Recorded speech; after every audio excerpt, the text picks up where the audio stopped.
Viral lagi, Ahmad Dhani jawab kenapa nikahi Mulan, bukan cinta, tapi...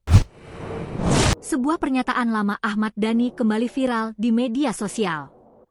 Dalam sebuah cuplikan video, musisi sekaligus pentolan Dewa 19 itu blak-blakan soal alasannya menikahi Mulan Jameela. Di mana pada momen itu, Ahmad Dhani dan Mulan Jameela ditanya soal saat meminta restu sebelum keduanya akhirnya menikah.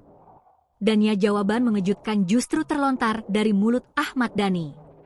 Sang host bertanya, apakah ibunda Mulan Jameela juga sulit untuk dimintai restu?